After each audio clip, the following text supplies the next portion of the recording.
Drop it. Assalamualaikum warahmatullahi wabarakatuh.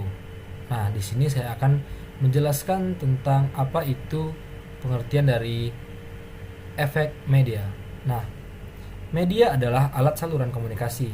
Kata media merupakan bentuk jamak dari medium yang berasal dari bahasa Latin yaitu medius yang berarti tengah. Sedangkan dalam bahasa Indonesia, kata medium dapat diartikan sebagai antara atau sedang. Sehingga pengertian media dapat mengarah pada suatu yang mengantar atau meneruskan informasi atau pesan antar sumber pemberi sumber dan pesan dan penerima pesan. Nah, media dapat diartikan sebagai suatu bentuk dan saluran yang dapat digunakan dalam suatu proses penyajian informasi. Sedangkan efek dapat diartikan sebagai dampak, pengaruh, dan akibat. Nah, efek adalah daya yang ada atau timbul dari suatu orang atau benda yang ikut membentuk watak, kepercayaan, dan perbuatan seseorang atau kesan yang timbul pada pikiran penonton, pendengar, pembaca, dan sebagainya. Nah, efek media pasti bersifat berlaku atau sikap, yaitu mempengaruhi apa yang kita lakukan dan apa yang kita pikirkan. Tetapi melakukan pengkategorian terhadap efek-efek sama sulitnya dengan mengukurnya. Hampir tidak mungkin untuk membedakan media dari variabel-variabel sosial dan lingkungan yang lain sebagai secara spesifiknya menyebabkan sesuatu yang terjadi. Saya Muhammad Rafli ingin menjelaskan tentang macam-macam media. Media terbagi menjadi 4, yaitu media antar pribadi, media kelompok, media publik, dan media massa. Apa yang dimaksud antar pribadi? Itu adalah untuk hubungan perorangan, maka media yang tepat digunakan ialah kurir, surat, dan telepon. Kurir banyak digunakan oleh orang-orang dahulu untuk menyampaikan pesan di daerah-daerah pedalaman. Pemakaian kurir sebagai saluran komunikasi masih bisa ditemukan, misalnya melalui orang yang berkunjung ke pasar pada hari-hari tertentu. Dan surat adalah media komunikasi antar pribadi yang makin banyak digunakan terutama dengan makin meningkatnya sarana PSO serta makin banyaknya penduduk yang dapat menulis dan membaca. Surat dapat menampung pesan-pesan yang sifatnya pribadi, tertutup, dan tak terbatas oleh waktu dan ruang. Dan yang kedua adalah media kelompok. Media kelompok itu adalah aktivitas komunikasi yang melibatkan khalayak lebih dari 15 orang. Maka media komunikasi yang banyak digunakan adalah media kelompok, misalnya seperti rapat, seminar, konferensi, atau rapat biasanya digunakan untuk membicarakan hal-hal yang penting yang dihadapi oleh suatu organisasi. Dan seminar adalah media komunikasi kelompok yang biasa dihadiri oleh khalayak tidak lebih dari 150 orang. Tujuannya ialah membicarakan suatu masalah dengan menampilkan pembicara. Nah, yang ketiga adalah media publik. Media publik atau khalayak sudah lebih dari 200 orang. Jadi kalau media publik itu lebih dari 200 orang, maka media komunikasi yang digunakan biasanya disebut media publik. Misalnya rapat akbar, rapat raksasa, dan semacamnya. Dan yang terakhir adalah media massa. Nah, jika khalayak tersebar tanpa diketahui di mana mereka berada, maka biasanya digunakan media massa. Canggara 2010.123. Media massa adalah alat yang digunakan dalam penyampaian pesan dari sumber kepada khalayak atau yang dimaksud dengan penerima dengan menggunakan alat-alat komunikasi mekanis seperti surat kabar, film, radio maupun televisi. Sekian. Baik, selanjutnya yaitu nilai-nilai yang bergeser dalam masyarakat Islam. Yang pertama, bersosialisasi. Bersosial sudah menjadi kebutuhan yang primer bagi setiap orang karena dengan bersosial, setiap orang dapat memenuhi kebutuhannya. Setiap orang dapat bertukar informasi secara langsung atau face to face. Namun, ketika media datang dan menjadi alat untuk berkomunikasi walaupun terhalang jarak, terhalang waktu, aktivitas bercengkrama atau bertukar informasi tergeserkan dengan teknologi yang dinamakan media sosial yang berbasis internet. Lalu yang kedua, donasi atau dalam masyarakat Islam disebut dengan sedekah. Sedekah pada era digitalisasi ini, selain menggunakan metode langsung, memberikan kepada orang yang dituju atau kepada orang miskin atau orang fakir miskin. Tetapi pada masa ini aktivitas sedekah dapat dilakukan secara digital dengan menggunakan media online berbasis internet yang barang tentu memudahkan bagi hamba Allah yang akan menitipkan hartanya di jalan Allah. Lalu yang ketiga, nilai yang bergeser dalam masyarakat Islam yaitu gaya bahasa yang mulai beraneka ragam. Efek media secara signifikan terlihat bagaimana gaya berbahasa pemuda Muslim, khususnya yang ketika berkomunikasi langsung maupun tidak langsung.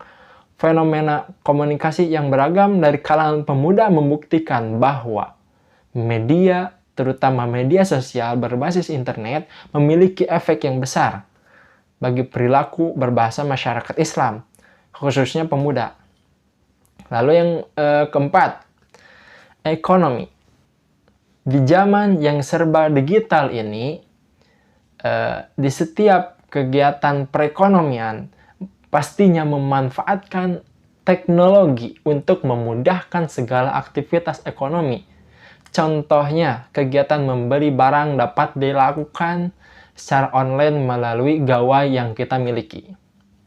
Oke, saya akan menjelaskan efek positif media. Efek positif media ini terbagi menjadi 3. Yang pertama adalah efek ekonomis, yang kedua adalah efek sosial, dan 3, efek penjadwalan kegiatan. Yang pertama adalah efek ekonomis. Dari segi efek ekonomis, media ini sangat membantu masyarakat muslim untuk berbisnis, berjualan dengan menggunakan berbagai macam media e-commerce atau aplikasi. Dan juga media ini menyediakan tempat penyaluran dana untuk bersedekah seperti dompet duafa dan lain sebagainya. Yang kedua adalah efek sosial.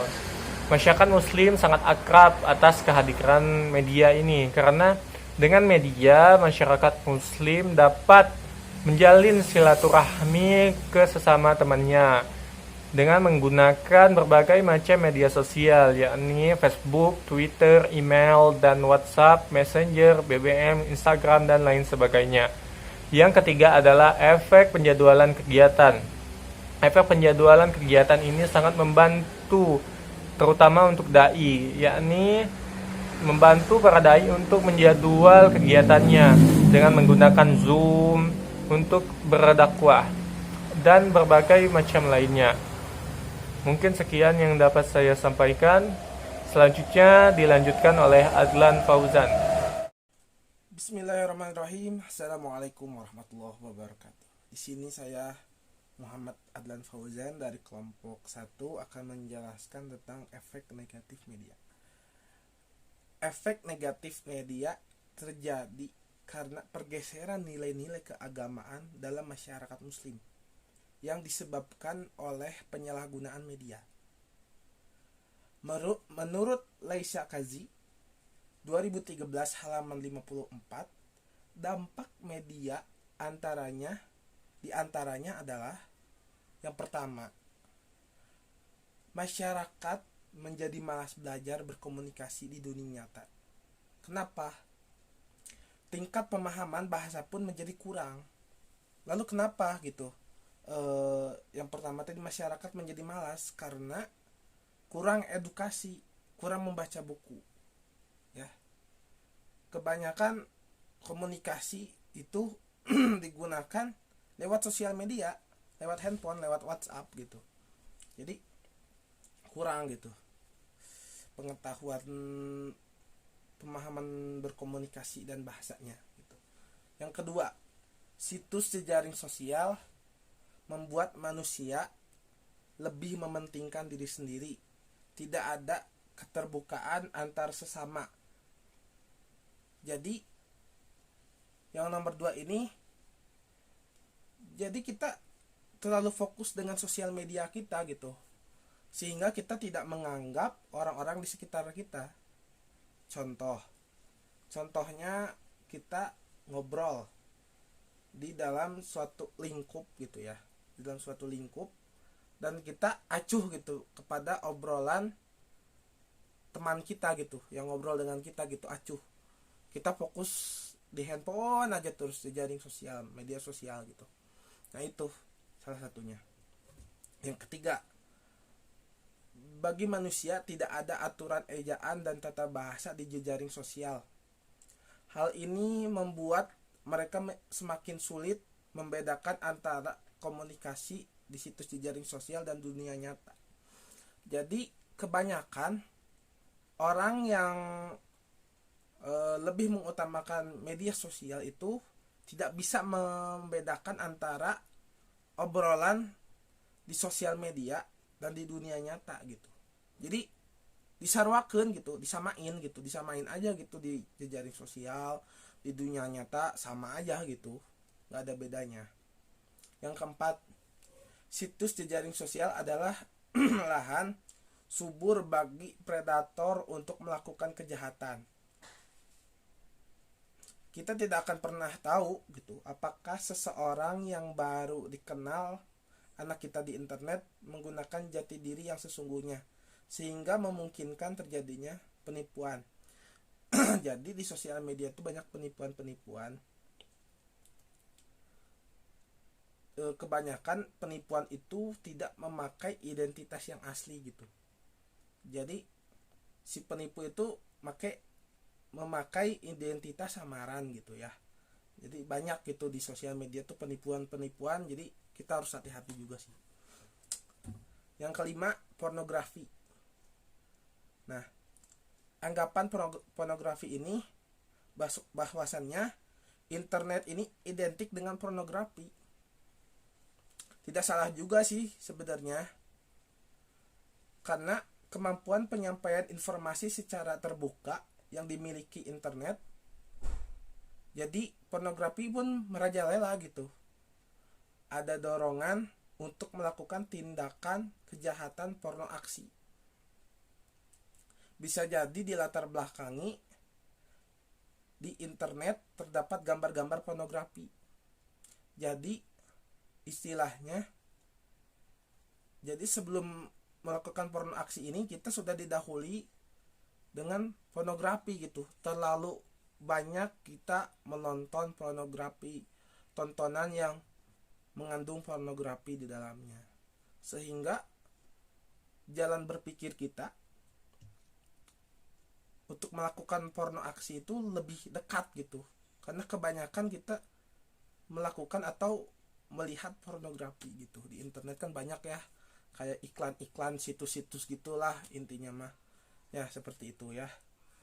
Jadi hati-hati dalam menggunakan sosial media, bijaklah dalam menggunakan sosial media. Sekian dari saya, maaf bila banyak kesalahan. Assalamualaikum warahmatullahi wabarakatuh.